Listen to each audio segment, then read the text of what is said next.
Les doy la bienvenida a este espacio de capacitación en género. Y la pregunta que nos va a acompañar hoy es, ¿de qué hablamos cuando hablamos de género? Mi nombre es Luciana Seinfeld, soy profesora de filosofía. Formo parte del Centro Interdisciplinario de Investigaciones en Género, que forma parte de la Facultad de Humanidades y Ciencias de la Educación de la Universidad Nacional de La Plata. Entonces, lo primero que nos podemos preguntar es qué es el género, ¿no? ¿De qué hablamos cuando hablamos de género? Y una de las primeras cosas que aparecen tiene que ver con la polisemia de este término. ¿A qué me refiero? A que es una palabra que puede significar muchísimas cosas, ¿no? Cuando empezamos a pensar a qué alude el género, o de qué hablamos cuando hablamos de género, aparecen muchos sentidos diferentes, ¿no? Hablamos de géneros literarios, géneros musicales, etcétera, etcétera, etcétera. Y lo que tienen en común esos diferentes usos del término, tendría que ver con esto, con una impronta clasificatoria del término, ¿no? Lo usamos de distintas maneras, pero en todas esas diversas formas, en todos esos diversos usos que hacemos del término, hay una impronta que tiene que ver con la clasificación. Y algo para tener en cuenta, para ir metiéndonos en el tema, tiene que ver con lo siguiente, con una característica, digamos, de la cultura occidental, o más bien occidentalizada, que lo que hace es convertir las clasificaciones o las diferencias en general en jerarquías, ¿no? Cuando hay cosas diferentes, esta racionalidad occidental lo que hace es jerarquizar.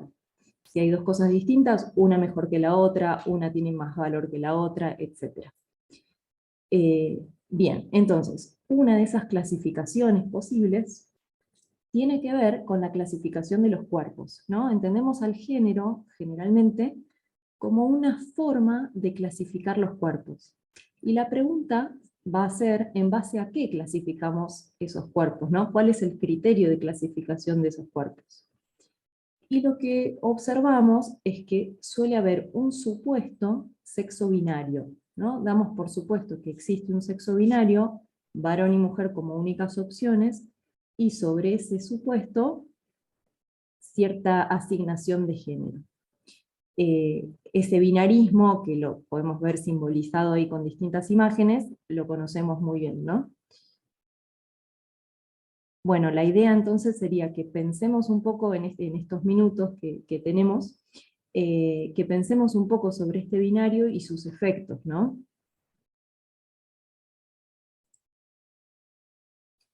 Uno de los primeros cuestionamientos al binario es lo que conocemos como sistema sexo-género.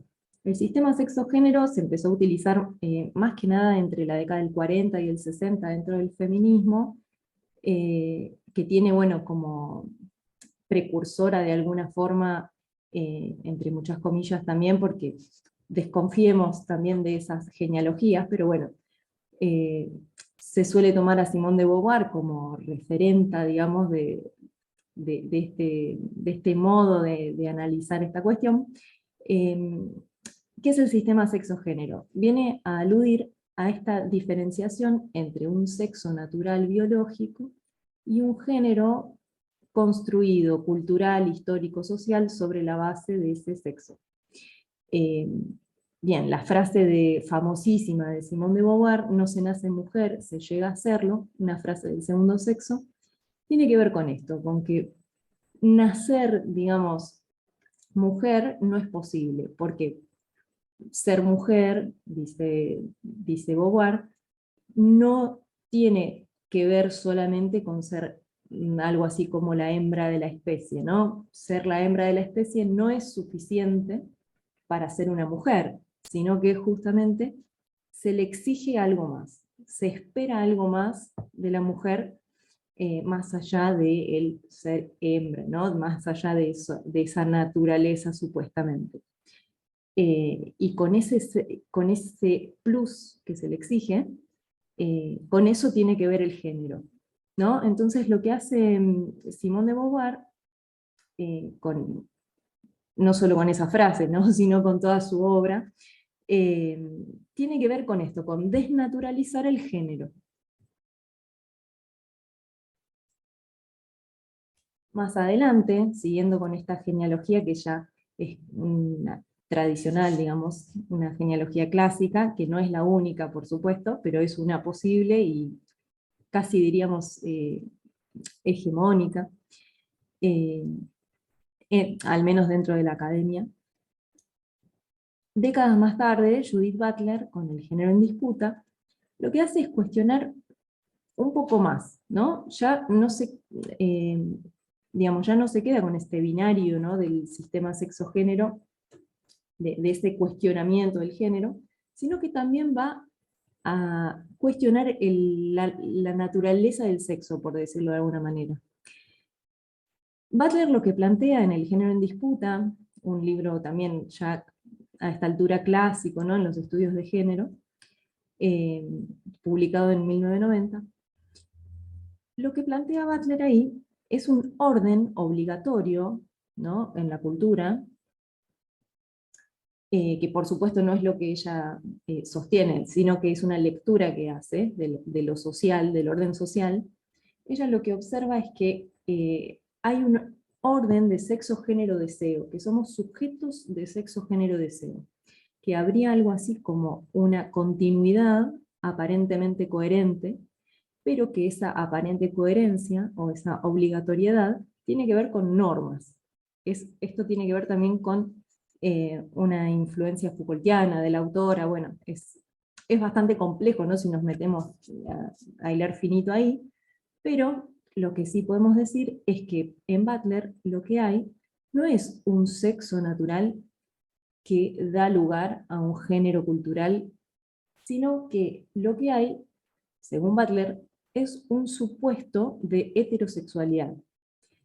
Habría una heterosexualidad obligatoria en esta cultura que conlleva a ciertos estereotipos de género, por decirlo de alguna manera, que esa es la famosa teoría de la performatividad de género de Butler, ¿no? Que digamos, con esto de lo performativo, lo que ella plantea es que hacemos algo así como una actuación de género que tiene que ver con determinadas formas de desenvolvernos, determinadas estéticas, determinados roles, que en tanto performativos tienen que ver con justamente prácticas. Prácticas que tampoco es que son aisladas, sino que son prácticas reiterativas, reiteradas, que en la medida en que se repiten y se repiten, se reafirman.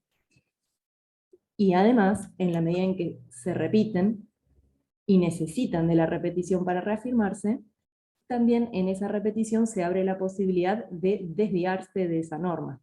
Pero bueno, eso es un poco más complejo quizás, pero a quien me interese puede indagar por ahí.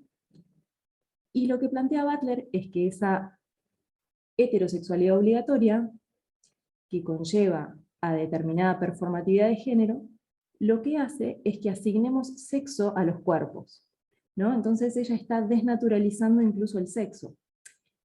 Por supuesto que hay cuerpos, ¿no? No es que ella niega que haya cuerpos.